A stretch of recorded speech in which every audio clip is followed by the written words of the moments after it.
Assalamualaikum warahmatullahi wabarakatuh. Bismillahirrahmanirrahim. Alhamdulillahi rabbil alamin. Wassalatu wassalamu ala sayyidil awwalin wal akhirin. Sayyidina wa maulana Muhammadin wa ala alihi wa sahbihi ajma'in. Allahumma inna nastahdika bi arsyadi amrina wa zidna ilman yanfa'una. Qala al-imam al-muallif rahimahullahu ta'ala wa nafa'ana bihi wa bi barakati ulumihi wa ghafar lahu wa li masyaikhihi wa li masyaikhina amin. Saudara-saudara sekalian yang mulia, kajian kita masih berbicara tentang rukhsah dispensasi agama, kelonggaran-kelonggaran yang diberikan oleh agama kepada kita, khususnya bagi musafir, yaitu diantaranya boleh mengerjakan sholat yang 4 rakaat dikerjakan dengan 2 rakaat, namanya diqasar, tanpa menggabung 2 sholat. Kalau digabung juga namanya jama juga, qasar juga. Malam hari ini kita masih menerangkan syarat-syarat qasar yang dalam kitab matan ada 7, tapi kata Syekh Nawawi ada 11 sebetulnya daripada syarat-syarat kita mengqasar. Ada aturan. Malam hari ini, saudara, alhamdulillah kita memasuki syarat yang ketiga dari 11 persyaratan mengqasar. Bolehnya qasar. Apa itu syarat yang ketiga? Wasalisuha al-ilmu bijawazil qasr. Yang ketiga, saudara, syarat kebolehan kita mengerjakan sholat secara qasar itu kudu tahu peraturannya. Kudu tahu peraturannya. Sebab kata para ulama, man shalla jahilan bi kaifiyati sholati minasyuruti wal arkani lam tasihha sholatu. Siapa orang yang sholat yang enggak tahu peraturannya, enggak tahu wudu, enggak tahu syarat-syarat sholat, enggak tahu rukun-rukun sholat, maka sholatnya tidak sah. Jadi siapa aja yang mau mengerjakan sesuatu kudu tahu dulu peraturannya, kudu tahu. Enggak sah kalau enggak tahu peraturannya. Bagaimana kalau peraturannya belum ada? Ya bisikin kencingnya biar dibuatin. Yang penting kudu tahu peraturan. Ada. Kalau ada enggak pakai. Bek. Ini ngaji yang dilanggar, mau ngaji. Ini kita ngaji, ini dilanggar. Gitu. Hah? Benar nggak? Iya, ngaji. Dilanggar apa di masjid? Dilanggar. Langgar apa namanya? Allah ya. Iya. Begitu. Ngaji ini. Jadi kalau kita mau mengerjakan sholat qashar, syaratnya kita kudu tahu bahwa qashar ini boleh dalam agama. Tuh gitu. Kudu tahu dulu. Makanya sebelum kita mengadakan bepergian jauh, nanya dulu sama kiai di kampungnya. Kiai, saya ini mau umroh.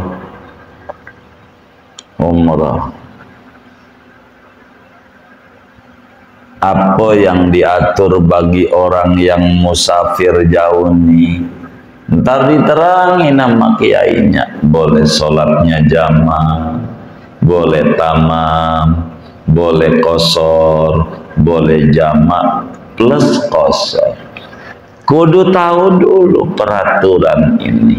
Kudu tahu. Enggak boleh kita main ngerjain aja. Begitu. Enggak jadi. Ibarat zuhur, gitu dohor, kita kudu tahu masuk waktunya. Kita main sholat aja. Begitu.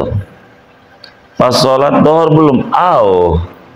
Begitu. Itu sholat kita biar kata jam 1 ngerjainnya. Enggak sah. Karena kita enggak tahu masuknya waktu. Kudu tahu dulu peraturan. Jadi ini penting. Tentang tahunya peraturan. Karena kita lagi ngomongin qashar, maka peraturan ini dibatasi. Makanya wasalisuha al-ilmu bijawazil qasri. Yang ketiganya kudu tahu tentang kebolehan mengqashar. Ada loh. Jadi kalau kita mau pergi jauh ziarah Wali Songo, diterangin tuh oleh leadernya. TL tour leader kita ini bakalan mau mengerjakan sholat jamaah qashar. Tahu nggak? Saya belum tahu. Terangin. Ini sholat yang 4 bisa dipendekkan menjadi 2. Keringanan agama. Dalil nggak perlu kita tahu. Dalil, pokoknya kata kiai begitu aja dah. Karena dalil mah bukan tugas kita. Gitu, baca Quran aja jarang, bacanya WA gitu. Iya kan, antara baca doa sama baca WA banyak mana? Lah itu yang ngajinya, apalagi ngajinya, ya kan. Jadi ya udah begitu. Jadi ini yang kita harus pikirin. Jadi tahu dulu peraturan. Qashar boleh. Jadi umpama nih kita sholat nih, ini yang sering terjadi, ya. Ini kasusnya. Kan pergi rame-rame. Ya si ustadznya atau tour leadernya nggak pakai bilangin. Sholat aja. Jadi dohor 2. Habis itu bangun lagi asar 2. Udah dato. Habis sholat kita bisik-bisik sama temen kita. Kata kita, tadi sholat apa ya? Kata temen kita, namanya sholat jamaah qashar. Oh jamaah qashar, dohor bisa jadi 2. Iya bisa. Oh gua baru tahu. Tadi baru tahunya sesudah sholat. Itu sholat yang tadi itu kagak sah. Karena kita sholat belum tahu peraturannya. Maka kudu di ujungnya tuh kudu ulang tuh materi kita di ujung tuh. Syekh Nawawi terangin nggak jadi tuh sholat kita tadi tuh. Jadi kalau ada teman kita ngomong gitu, bang ulang lagi ya bang, ulangnya bagaimana kayak tadi kan gak udah, kan tadi ngerjainnya belum tahu ente, kan baru tahu. Sebab waktu saya ngaji nih malam Kamis gitu, malam Kamis yang kemarinnya itu habis pilihan nomor di KPU itu begitu kata dia, begitu itu nggak boleh sholat itu kalau kita gak tahu peraturannya.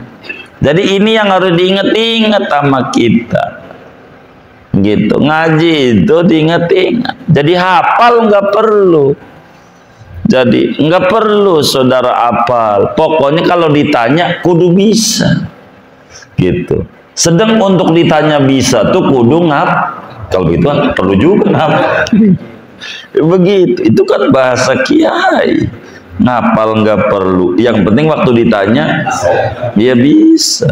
Sedang ditanya tuh kalau pengen bisa kudu begitu. Kita kudu ingat aturan-aturan tuh tentang kebolehan qasar wa jawazul qasr itu wa syurutul qasri sab'atun, kata matan Sapina.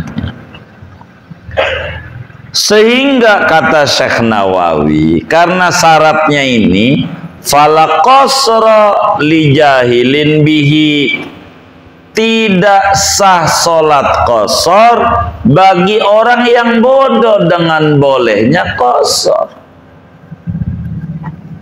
Bodoh tuh bahasa kasar, bahasa halusnya tidak tahu, begitu, tidak tahu, begitu. Dungu kasar gitu, kurang waras itu rada halus begitu, akal sehat itu begitu. Jadi saudara bodoh kalau kita nggak tahu. Jadi pas sudah salam nanya makan kita, tadi sholat apa ya? Qasar. Oh qasar, boleh, boleh. Oh, untung gue ikut jarah, begitu kata dia. Jadi gue dapet ilmu nih, gitu. Nah itu sholat yang tadi tuh nggak sah. Nah kalau kita kejadian dulu kayak begitu tuh ada sholat kita belum sholat. Itulah faedahnya sholat sunat tuh bisa menuntut sholat wajib, sholat yang kayak begitu tuh. Bukan sholat yang ditinggalin sengaja. Udah kalau ninggal sholat wajib udah sholat sunat aja banyak, bukan, itu sholat yang kayak begini nih. Sholat kita kagak sah. Kenapa nggak sah? Karena nggak ada syarat. Sedangkan matan tafasyartu intafal masyrutu. Kalau nggak ada syarat, maka yang dipersyaratkan nggak ada. Begitu. Yang dipersyaratkan nggak ada. Ini syaratnya. Makanya fala qasra, kagak sah sholat qasar li jahilin bagi orang yang kagak tahu tentang bolehnya qasar min asli, dari asalnya, dari dalilnya enggak tahu murni. Untung aja gua ikut ziarah jadi gua tahu itu. Sejak dia tahu itu ke depan baru sholat qasarnya sah, boleh. Tapi yang sudah tuh kagak sah, kudu diulang. Kalau tahunya di rumah begitu, waduh kudu diulang ya, baru tahu. Ini jangan diulangnya di qasar, wong kagak musafir. 4 dohor begitu, asarnya 4 kecuali dia jalan lagi begitu, ziarah begitu, keluar kota lagi yang 90 km ke atas, kodonya di situ baru boleh qasar, begitu, boleh qasar. Itu satu, kagak boleh kita sholat qasar bila mana kita kagak tahu kebolehan qasar. Atau tidak boleh kita qasar kalau kita nggak tahu pada sholat yang kita niatkan. Nggak tahu, nggak boleh juga karena ada faktor X. Kita baru aja masuk Islam, baru Islam 2 hari, kita dibimbing oleh teman kita masuk Islam, kita diajak umroh, ya karena duitnya banyak, si tongseng ya kan, gitu duitnya banyak, jadi umroh, begitu. Kita sholat aja, itu sama nggak sah. Kenapa nggak tahunya kita? Karena faktor X, baru kenal Islam, tetap nggak sah. Begitu. Kali baru kenal Islam dimaklumin, enggak juga. Kalau bagian ini enggak. Begitu. Yang Islamnya lama aja, begitu. Enggak juga. Begitu. Yang kayak begitu Islamnya, namanya Islam kultural namanya. Dari kecil Islam begitu. Ada Islam naturalisasi. Islam. Ya Allah. Ya Allah. Kenapa Nabi? Begitu. Karena bergaul sama muslim akhirnya tertarik sama Islam. Begitu, ya Allah. Jadi muslim juga. Tetap apakah kita Islamnya udah lama karena alasannya tidak tahu dalil kebolehan qasar, tetap kagak sah. Atau pada sholat qasar ini kita mau niatnya 4 aja karena pikir dohor 4, ternyata imam 2 karena kita baru masuk Islam, dipikir ya 4, imamnya 2, nggak bisa. Begitu tuh, gitu. Tetap aja nggak boleh. Kudu tahu kalau kita bepergian tuh kudu tahu peraturan. Jadi belajar adabus safar, adab bepergian, supaya kita mengerti. Gara-gara kita enggak tahu adab-adab safar, adab-adab sholat, kadang kita sholat sunnah ihram ba'da sholat asar, gitu. Bikin dosa di Mekah, di Madinah, jadi masalah baru. Gara-gara kita enggak tahu. Inilah pentingnya ngaji. Jadi orang masuk surga tuh, kalau dia mau paham, daripada muslim masuk surga tuh syaratnya 2 baru bisa masuk surga. 2 ini nggak boleh hilang. 1 ngaji, 2 ngibadah. Ngaji sama ngibadah. Ibadah ini kalau enggak didasari ilmu bukan ibadah. Jadi orang bertakwa itu enggak bisa untuk takwa kalau enggak punya ilmu. Masalah baca kitab enggak wajib. Begitu. Enggak wajiblah kita bisa baca kitab. Yang penting tahu, kayak orang tua dulu. Karena sarana ngerti itu banyak medianya. Salah satunya jiping, ngaji nguping aja udah paham. Oh boleh qasar jadi. Begitu. Enggak mesti harus kita pegang buku. Enggak mesti. Udah duduk aja di majelis. Jiping. Jadi ibadah kudu dasar ilmu. Nah ibadah inilah untuk yang disebut wa amilus solehat wa amilus solehat. Beramal soleh tuh ndak bisa kalau nggak ada dasar ilmu. Tandanya sholat qasar aja main kerjain nggak ada dasar ilmunya kagak sah. Ini yang paling penting. Jadi dengan ilmu menjadi mudah, urusan yang sulit jadi mudah. Nah, inilah penting kita kudu belajar. Kemana kita ngaji? Yang penting kita jangan tinggalin ngaji untuk supaya ngelempengin ibadah kita. Ini yang paling pokok. Begitu juga kata Syekh Nawawi, wakal jahilil madhkuri man dhanna rubaiyata rak'ataini fanawaha fis safari kadzalika.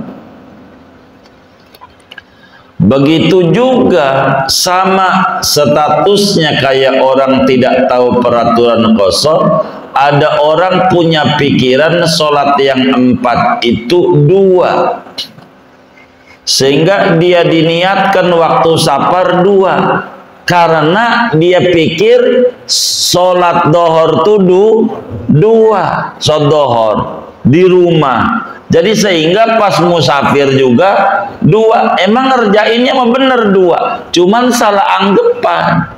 Ini 2 di safar ini karena kelonggaran, aslinya 4. Orang yang kayak begini aja masih salah. Nggak boleh dia kosong, nggak boleh. Singkatnya nih, agar supaya orang tuh nggak keliru, kalau saudara menjadi tour leader bepergian, kasih schedule sholat jamaah takdim plus qashar atau sholat jamaah takdim tanpa qashar, terangin, kasih schedule. Jadi orang nanya, nih dari schedule yang dibagi ada yang nggak ngerti nggak atau ngerti? Saya nggak ngerti apa ini jamaah, apa ini qashar, terangin. Jadi supaya yang ikut kita ini biar sah, supaya sah.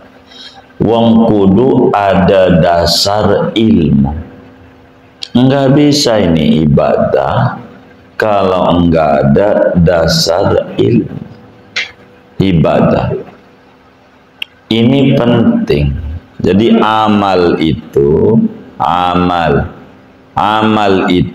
mim dulu baru lam, mim dulu baru lam. Asalnya amal tuh lam dulu baru mim, namanya ilmu. Jadi ilmu dan amal hurufnya sama, kebeda balikan aja, begitu. Ini pokok. Jadi buah itu asalnya dari pohon, pohon itu nggak bisa dinikmati, yang dinikmati buahnya. Pohon itu namanya ilmu, manfaatnya itu buahnya, namanya ibadah. Ibadah ini buah daripada ilmu. Tapi nggak bisa ada buah doang tanpa ada pohon, nggak benar. Nggak ada ceritanya. Begitu, ada ibadah tanpa dasar ilmu, kagak ada. Wong ibadah itu kepanjangan daripada ilmu. Begitu, ilmu.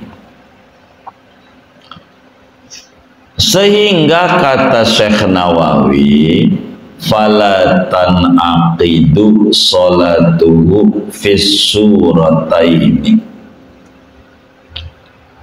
Tidak jadi sholat kita yang kita kerjakan pada 2 masalah. Yang pertama, mana tuh kagak tahu kita peraturan qashar meski kita Islam yang tulen dari kecil, cuman kagak nggak jadi.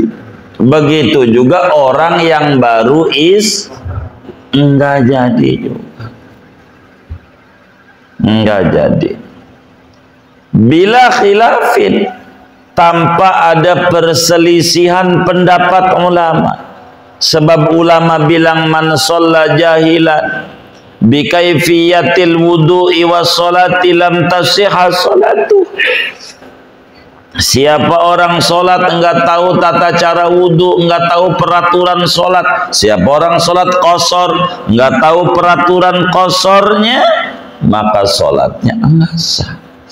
Jadi yang dikerjakan kenapa? Tala'ub, main-main.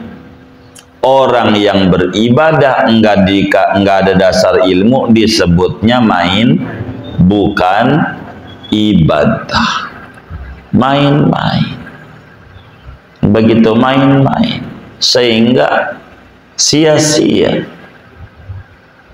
gitu. Inilah pentingnya kita ngaji, biar ibadah kita benar. Ngaji, ngapain ngaji? Biar ibadah benar. Begitu, nyelamatin nama ibadah. Inilah pentingnya ngaji. Kenapa orang yang masalah kedua dia pikir dohor dua, jadi di musafir juga dua? Yang masalah kedua nih, karena kita teledor, enggak ngaji. Idla yu'daru ahadun, enggak diudurin, enggak dimaafin siapapun yang tidak tahu semodel kebolehan qashar bagi orang yang musafir. Jadi kita kalau mau bepergian kita kudu tahu. Jangan main pergi aja. Kita pergi Jumat subuh. Ingat kudu tahu sholat Jumat ini wajib apa kagak? Mulainya kapan? Kita harus tahu tuh. Begitu, oh sholat Jumat itu mulai hubungan wajibnya sesudah adzan subuh.